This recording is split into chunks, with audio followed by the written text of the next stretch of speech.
the anxiety that you feel for not doing certain things is not the fact that you have anxiety. It's the fact that you're not living up to the true potential that you know you have, and you're just not doing anything about it. I always say that sugar is literally the worst drug for us because we get so addicted and it really ruins our bodies. So we want to stay away from the alcohol and the sugar. And again, it's just all about your discipline and how well you can stay to your How goals. you start your day is ultimately going to set the tone for that full day. And then how you finish the day is going to set your tone for the next morning, right? So you think about it in that aspect, you're going to be able to do some great things. You're going to be able to jump back on track no matter what happens to you the previous day.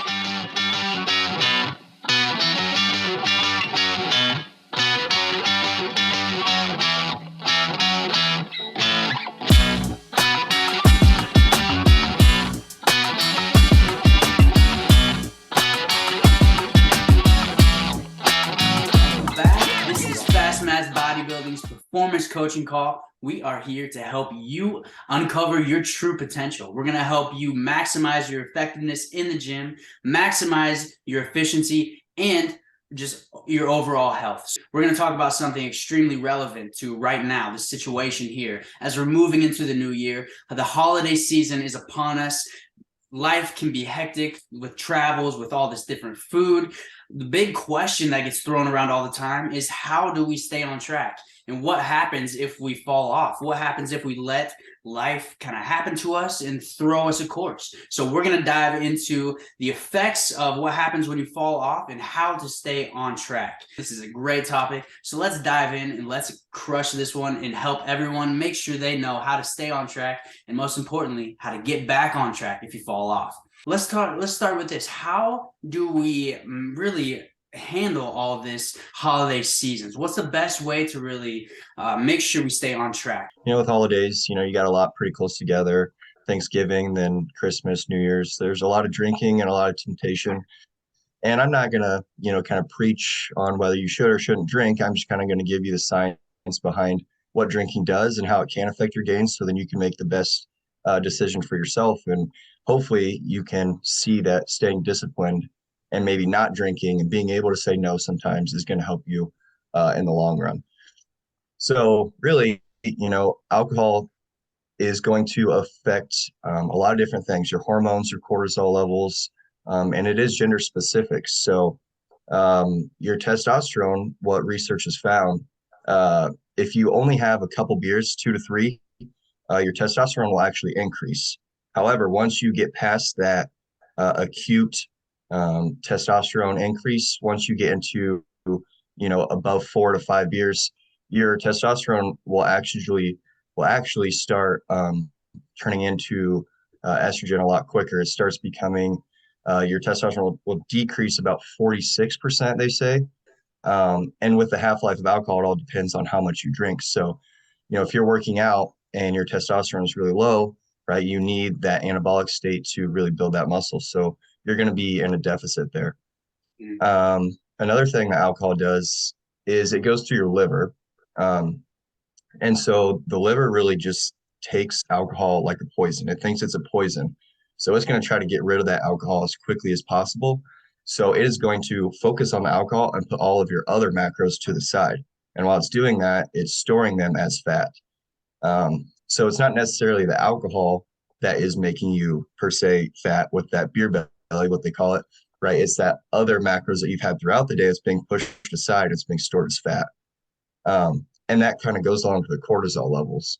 Alcohol definitely increases your cortisol, which then causes you to store more fat. You want to kind of minimize your cortisol levels. Having a short amount of time, high cortisol is good, but having that prolonged high amount of cortisol is what leads to that excess fat gain. And we definitely don't want that. Sleep is also a big one. Because of alcohol, you might be able to fall asleep quicker. You might notice that, you blacked out, you fall asleep right away, but you're not going to be able to have that full, it's not going to be the quality sleep that you need. And then last thing that they found with alcohol is it's pretty gender specific. It really hits your testicular testosterone. So what that means is for guys, it's going to affect you a lot more in the gym than it probably would for females. because it aromatizes and it's what converts it to estrogen a lot quicker. So that's fine for females, but it's not for males because it decreases that testosterone level. Yeah, like I said, like I'm not here to tell you whether you should or shouldn't. I'm just giving you the science so you can make the best decision and kind of make sure that you have at least a day planned the next day, because clearly you'll be hungover. You want to rehydrate. So it's not about, you should never drink. It's just about making sure you make the smartest decision and being able to stay disciplined when you need to. Absolutely. Let's say we have somebody who wants to have fun, wants to enjoy the time, wants to have a little bit of alcohol. You got any tips and techniques for making sure we fix that hangover, staying hydrated, making sure kind of not solving the problem altogether, but allowing it to ease back into that normal, that natural state? Got any tips for that? Yeah, just make sure you stay hydrated throughout. Make sure definitely you want to stay hydrated at night and the next day. Potassium's really good to do at night as well, like right before you go to bed. They say if you increase your amounts of potassium, your hangover won't be as bad. So if you do have a few drinks and you don't want to be hungover, make sure you rehydrate and eat plenty of potassium. Awesome. And that kind of goes, into the same thing with sugar too. With the holidays and sugar's always available. Everyone has, cookies, whatever, set out for the holidays, and that is fine. But we kind of want to have the same mindset. Like it is okay, sometimes, but we want to have that disciplined mindset where, if we want to reach that next level, we got to stay away from these processed foods. It's going to slow our metabolism down. I always say that sugar is literally the worst drug for us because we get so addicted and it really ruins our bodies. So we want to stay away from the alcohol and the sugar. And again, it's just all about your discipline and, how well you can stay to your goals. Discipline, man, that's so huge. That's so huge because whether you decide to partake in the festivities or not, discipline is really going to be the factor in carrying you through and making sure you stay on track. The biggest thing, what happens, I feel like with a lot of things that I've experienced, and maybe you guys as well, is when I partake in these activities, if I drink, if I overload on sugar, I got a sweet tooth. I'm not gonna lie, that's my guilty pleasure. And I love cupcakes and sweets, but when I have too much, dude, I don't just feel it the next day. I feel it for the next couple days, and it's hard to jump back. It's hard to bounce back from that. So making sure you understand, like, you got to be able to stay disciplined. You got to be able to bounce back and stay consistent is ultimately what's going to help you the most is consistency. If you can stay to your plan, if you can stick to your goals, that's what's going to help you build momentum into the new year and to help you continue to build progress and crush your goals. So consistency, guys, that's key. That's so key. And that kind of moves into this next topic here. What happens if you fall off, if you decide to have a little bit too much to drink, too much to eat, and you feel hungover, and you just feel like junk the next day? The biggest thing from my personal experiences, is don't let the situation affect your mindset, right? If you do fall off, if you do allow yourself to have a little bit too much fun and you fall off track, what's going to help you the most to get you back on track is to come down to the present moment, to remove all distractions from your mindset and physical distractions in your environment, your life, whatever it may be, and to ground yourself, to center yourself, and to focus and remember on your goals, what you're doing all of this for. Because that's the biggest thing. If life happens, because it will, life gets messy and it causes us to fall off track, or it causes us to go many different ways, what's really going to help you to bring you back to center is to get grounded, is to remember what your goals are. So a great way to do this is always how you start your day. All right, this is the number one factor I can always preach to my clients that just help them the most. It's how you start your day, getting yourself grounded, finding your routine that allows you to build momentum from the start of your day. That way you can crush and succeed with whatever you have planned for that day, even if it's just traveling or just going to different families, houses, or even just your regular routine, going back to work. It's starting your day and setting an intention. Now, psychologists talk a lot about framing and priming your mindset, priming your day. We see this all the time in marketing material, in movies, in books. Haven't you ever seen a movie where, like an action movie or like a story, it sets the frame and sets the picture by showing you one scene where there's like a lot of action, or it kind of tells you the gist of what's going to happen throughout the rest of the story? That's called a frame. That's called priming. They prime your mind so you can really absorb all of the information that's going to happen next. But what it does, it sets the tone. And that's what we want to do when we start our day. We want to set the tone. We want to set an intention. The best way to do that, I've found through a lot of studies, a lot of research and application for my own life, is a certain number of principles that I like to follow. First thing in the morning, what we do, one, don't hit snooze. Wake up when that alarm clock goes off, and don't hit snooze. Jump out of bed if you can. There's a 5-second rule that works so well. And I forget who says this, but it's a 5-second rule, basically, where when that alarm goes off, instead of just rolling over, hitting snooze and going back to bed, you literally think to yourself, okay, I'm going to get up in 5 seconds. And then you count backwards from 5. So you go 5, 4, 3, 2, and as soon as you say 1, you move, you take action, you execute at 1. Don't hesitate, but you take action. So if you're trying to get out of bed, count backwards from 5 to 1, and once you hit 1, touch the ground with your feet, stand up, get out of bed, all right? And then move, set an intention to do the next thing, whatever that may be. What I like to do, I like to get up, hit my alarm clock, put on some like morning gratitude affirmations, turn the shower on cold, and just jump in. All right. I even count backwards from 5 to 1 before I get into the shower, because a cold shower, it sucks. I'm not going to lie. It is not something I want to do. That Tony Robbins and David Goggins really talk about, they preach about. They call it eating the frog, doing the hardest task first, right? So this analogy, basically, nobody wants to eat a frog. It's a metaphorical frog here, but basically, you don't want to eat that. It's something that really is challenging, something that you don't want to do, something that you want to steer away from, you want to put off, right? But if you do that first, if you eat that frog first before you do anything else, you're doing the hardest task first. You're making everything else easier, because nothing else compares to that, eating that frog, right? So you do that first. You take your cold shower first. You do the challenging task first, and the rest is downhill in theory. So jumping in the cold shower for 60 seconds, Wim Hof talks a lot about this, a lot about how the skin is such a very powerful organ in our body. It covers our whole body. It's such a key organ to really revive and energize ourselves. And when we go through cold showers, that's exactly what it does. It energizes our body. It gets us focused. It boosts our immune system, boosts our metabolism, and it literally wakes you up like that. So if you have trouble waking up in the morning, cold shower is a great tool for you.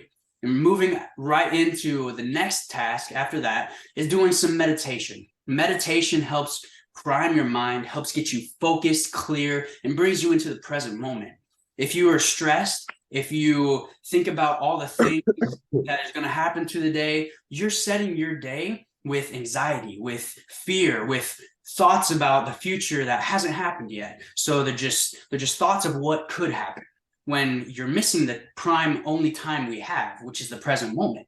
So what we want to do to get rid of depression, anxiety, all these fearful thoughts, we want to start our day by getting into the present moment, by literally just being, just existing, just feeling the moment, feeling our bodies, and getting in tune with the universe around us. And that's what meditation does. It just brings you back. It brings you here. It's so good for your soul, your body, your mind, your spirit, everything. So doing that's going to prime you so well. And with meditation, there's a lot of different guided meditations out there that you can use to clear your mind and set intention. I love using Tony Robbins' priming exercise. It's a 10 to 14 minute guided meditation, runs through breath work, runs through visualization, and some goal setting as well, setting the tone for your day. So that's great ways to really help you come into the present moment, to focus your mind, to set the day with intention and set the tone for what you want to do that day. Journal, write down your goals, write down what you're grateful for, write down some affirmations or speak it into existence. Whatever you do, just prime your mind. Just think about what you want to do that day, set an intention, set the tone. All right. It's really that simple, and it shouldn't take any more than 10, 15 minutes. Anybody can do that. Anybody has 5 to 10, 15 minutes, right? I mean, because let's be honest here. If you don't have 15 minutes to spend on yourself, to invest in yourself, well, what are you doing, man? Like, what's the point in living if you can't give a little bit to yourself? You got to fill up your cup from the start. That way you can pour out into other people. That's so key. A lot of people overlook that and just think they can go into the day without even filling up their cup. But when you don't fill up your cup, you have nothing to pour into other people. No wonder why you're so quick to get angry, so quick to yell at somebody while you're driving in traffic, so quick to bark at your spouse or your kids or your dogs or the wall or whatever it may be, right? We don't want that. That's just going to cause more anxiety, more issues, and leave you unsettled and lead to an unsettled day and an unproductive day. Journal, do gratitude affirmations, and get outside, get moving, breathe the fresh air. There's a neuroscientist that talks about the first 90 minutes of the day. You want to start by getting fresh air. You want to start by getting sunlight rather than loading up on caffeine. If you walk outside, get sunlight, it's going to give you a natural boost of energy, because that's the coolest thing. Your body already has the energy that it needs. You can tap into it at any point in time. You really don't need caffeine. Caffeine, what it really does is just blocks your body's ability to sense fatigue. So you're blocking those receptors and your body doesn't really sense how fatigued it is. You're not giving yourself energy. You're just telling your body and blocking those sensors so it can't read how fatigued it really is. You're just putting a Band-Aid over the big problem, which doesn't really help. But if you can get up and get outside the first 90 minutes of the day, get some sunlight, even in a cloudy overcast, it's so good to get outside. You're getting those ions to come into your eyes, and that does such good things for your body and your mind and your energy levels. So, guys, my whole point with all of this is to do one thing, one massive thing that's going to help you get back on track. Whatever may have happened the last day, the last week, whatever, how you start your day is ultimately going to set the tone for that full day. And then how you finish the day is going to set your tone for the next morning, right? So you think about it in that aspect, you're going to be able to do some great things. You're going to be able to jump back on track no matter what happens to you the previous day. So kind of rounding out all of what we've talked about in a way. So like, when it comes to the holidays, and I'm going to transition from the holidays to more towards like looking ahead at the new year. I mean, we got 2 days. Yeah, we got 2 days left in the new year, which is pretty crazy. I think every time around this time of year, everyone gets pretty psyched up for the new year. They got a bunch of goals that they want to crush, which is great. But one of the things that I have found really works well for me, my clients, and what I try and what I've noticed through whether it's other entrepreneurs, whether it's other, we'll say like fitness gurus, health and wellness experts. One of the biggest things that helps get through the tough times with the holidays and stuff is being able to gain and build momentum, whether it's through the holidays into the new year. With the holidays, my mindset kind of shifts from building momentum to more so maintain momentum. And that's where what Dusty and what you've talked about, Dylan, kind of helps me maintain that momentum throughout the holidays. And now when it comes to the new year, I like to try and get a quote unquote running head start into the new year. A lot of people like to probably right now, people are just writing down their goals and they're just thinking about, okay, like what do I want to accomplish? What do I want to do? So on and so forth. And one of the ways that I think that you can build and protect your momentum through the holidays and into the new year is by balancing the good with the bad. Now, the way I like to do this, this is my system. One of my favorite football teams growing up was the Oregon Ducks. Yes, they had some crazy cool uniforms and so on, but their motto for a long time was win the day. and they had a bunch of different things about what it takes to kind of win the day.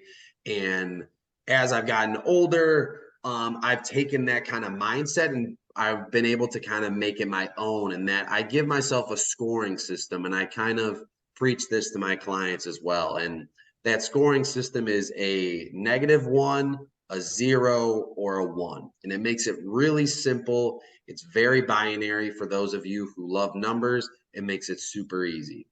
And every day I try to I grade myself on a 0, a 1, or a -1. A 1 means I won the day. A 0, depending on what went on, I call it a wash. -1 means I lost the day, meaning I didn't get what I needed to get done. I woke up in a chaotic, frenzic mindset, and I just let the day get away from me, whatever the case might be. If you didn't get what you wanted to get done, I give myself a -1. And for me, that helps me with a lot of different things, whether it's my nutrition, whether it's my workouts, whether it's my daily tasks for the day. I grade each of those on a -1, 0, or a 1 scale. And for me, the thing that has helped me the most is what we've talked about, is like, take the good with the bad. Obviously, you got to do that. But at the same time, allowing yourself and understanding that we as humans are going to go through seasons just like the actual weather is going to go through seasons. You are going to go through seasons of, well, right now, well, we're in Illinois, I'm in Illinois. So technically we're still considered fall, but it feels like winter. So in the case of this analogy, fall, things are dying. Winter, things are officially dead. Spring, things are growing. Summer, things are in full effect, full growth mode. You're going to go through those seasons as a person. You might be going through a rough time with your work, your finances, your relationships, whatever it might be. Okay, so you might be in a fall season when in fact the season itself might be in spring. That's okay. And so I try and tell myself, like, look, you're going to go through ebbs and flows of life, and taking the good of those seasons along with the bad and trying to just even them out. And that's where my grading system that I've developed helps me kind of understand that. If I look at a week, and a week is 7 days, if I have 4 points out of 7, okay, I've won 4 out of the 7 days. Is that a great week? By no means, no. But is that a bad week? No, it's not. And so that's where I try and say and tell people, like, hey, understand there's going to be ebbs and flows. Understand that you got to take the good with the bad. And if you like to look at things on a bigger scale, there's 4 weeks in a month. If you take all of those wins that you've had from week to week, let's say week 1, you only got 3 wins, but week 2, you stack 5 together. Week 3, you got 3, and then week 4, let's say you nailed all 7 days. At the end of the day, if you look back at that month, yes, was it as great as you wanted? No. But you look back, you take the good. Okay, what did I learn that month? You know what? Maybe I didn't do my morning meditations as consistently as I wanted. Maybe I drank too much because it is November and December, like Dusty said, and you let your nutrition and stuff get away. Okay, take those bad and learn from them going into the next month, and try and build more momentum heading into, in this case, the new year. And so kind of tying this all together, what building momentum does is it builds confidence, and confidence comes from doing things that are tough or you don't want to do, and doing them consistently. And that's where being able to do all of these things is going to help you build confidence. And as you build confidence, you're going to be able to build momentum. And as you build momentum, you're also going to make deposits in your discipline bank account. And those three things, confidence, discipline, and momentum, you have a recipe for success. I think we can all agree that, like, yes, we are health and fitness experts, health and fitness practitioners. So when it comes to like our health and wellness goals, I think we can all agree that we're pretty good at being able to get back on the train or do any of those sorts of things. But I think when it comes down to it, a lot of people don't do stuff, or they get bogged down because they aren't able to build confidence in themselves, or haven't built confidence in themselves because they haven't done anything tough. And I'm not saying you got to be David Goggins and go run 240 miles of the Moab 240. Like, by no means. I mean, if that's what you want to do, then like, great, go do it.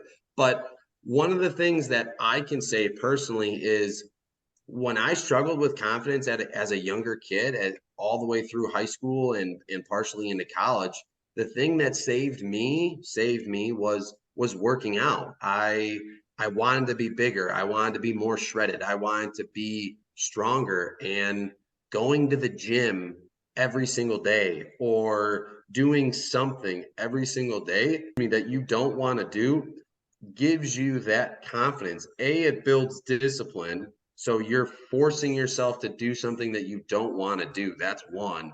Two, as you become more disciplined, you're seeing those investments in your strength, your physique, your power, bank accounts, to where over time you're going to naturally build confidence. You're going to be able to have more momentum, to where when things do get tough, when it is the holiday season, those going to the gym is just, you're going to naturally find a way to do it. It's not natural. We've just done it for so long that it's natural to us now because it's so ingrained. Like, yeah, do I take a week off every once in a while?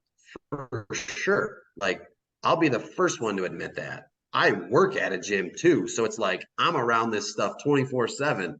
But I know after a little while, after a week, maybe 10 days of not working out or not being as consistent, I start to go crazy because I'm like, I am not doing something that I know I should be doing and could be doing a better job at it. Like, it eats away at you when you know you should be doing something. And I think that's where people who haven't invested enough time into the gym, into their nutrition or their business or whatever the case might be, you invest enough time into something and you are naturally going to get better at it. You are naturally going to build more momentum. You are going to build discipline in that area. And as you make those deposits over time, that area is going to be better, but you are also going to find that those principles, discipline, confidence, momentum, those words are going to bleed into other parts of your life, and you are naturally going to be able to elevate. I hate using the word naturally, but you're going to find it's a very natural process that other aspects of your life are going to become elevated and are going to improve. And I think we can all agree that that's probably the number one goal that people want to have in the new year is, yes, they want to get bigger or stronger or faster or healthier. Yes, but everyone, I think, just wants to feel more confident and they want to build more discipline. And in my opinion, the gym is the best way to do it because you get that instant gratification in a way, in terms of like, oh, I did 35 pounds for 6 reps. Oh, I did 40 pounds for 6 reps. Like, I got stronger. yes, you did and you didn't. You did in the fact that you did more weight, and therefore that's going to give you a confidence boost. But over time, the long-term deposits that you're going to see will eventually build more confidence, greater momentum, so on and so forth. You're building yourself and you're building the habits of becoming the person that you want to be, that you're trying to be, right? It's not about like staying consistent is great, but that leads to building these habits, becoming that person that is just ingrained in you. You become that. That's what it's all about. That's why we build momentum. That's why we have to stay consistent. Yeah, exactly. I think I can't remember where I heard it from and who I heard it from. It might have been, it's probably a podcast that I've listened to, but a lot of, I wish I could think, but this person who I was listening to basically said that the anxiety that you get and you feel on an everyday, but if you're someone that has anxiety, I'll be the first to admit I for sure have, I for sure do. But it's not, he put it in a really unique perspective because he did say that he had anxiety, but what he said was the anxiety that you feel for not doing certain things is not the fact that you have anxiety. It's the fact that you're not living up to the true potential that you know you have, and you're just not doing anything about it. There's something inside of you that you know, I should go to the gym. I know I shouldn't have these 2 more or 3 more high noons or whiskey and cokes or whatever the thing is. I know I shouldn't do those, but I'm doing them anyways. And the anxiety that you get the next day, or you wake up every morning with anxiety, it's your body, it's your mind, it's something inside of you telling you that you're meant for more. You're not living up to your true human potential. And I think that's what is the biggest driving factor, in my opinion, that people, I tend to agree with them, because when I'm firing on all cylinders, I'm getting my 4 or 5 workouts in a week. My recovery's on point, my nutrition's on point. I'm doing things for my personal training business that I'm not seeing results right now, but I know that I'm making deposits that are going to help my business later on. When I'm doing those things, I don't have any anxiety whatsoever, none at all. But when I'm not doing what I'm supposed to be doing, I'm not doing my daily tasks, I'm not getting my workouts in, I'm boozing more than I should. Yeah, I'll admit my anxiety's through the roof. And those things that you talked about, Dylan, and that you talked about, Dusty, those are all things that I think A, are going to help people and help us, but B, they're ways that get us to calm down and get us centered and focus back in on, okay, what do I need to do that's going to help get me to that next level, which is, I think we can all agree, the person that we want to be, that future version of ourselves that we aspire to be and aspire to live like, whether it's a millionaire or the next, whatever, Brent Contreras, booty builder, Max, whatever it is. That's just kind of my personal take on success, adversity, building momentum. Great word. There you have it, folks. There you have it. If you are struggling with any of that, if you feel that anxiety, Lord knows I do, man. And Josh, you are absolutely right. I experienced that in my life too. And it's all because of the things that I wasn't doing that I know I should have needed to be done. You know, it's this classic tale, you know, life and everything that's happening. It's not happening to you, but it's happening because of you. Right. And with that, we can take responsibility and we can change it. That's the most powerful thing right there. That is a brilliant word. If you rewatch this video, definitely go back, listen to that again, soak all that information up and really apply it to your lives. And I guarantee you're going to see a lot of change very quickly. Hi guys, thank you for watching this video. I am so honored to be here, to be your guide, and to help you build the body of your dreams. If you found this video useful, if you liked it, share it with a friend, hit the subscribe button, hit the like, smash the bell so you can get notified when we create more muscle building content so you can learn the keys and the fundamentals of success. Thank you guys again for watching this, and I'll see you in the next one.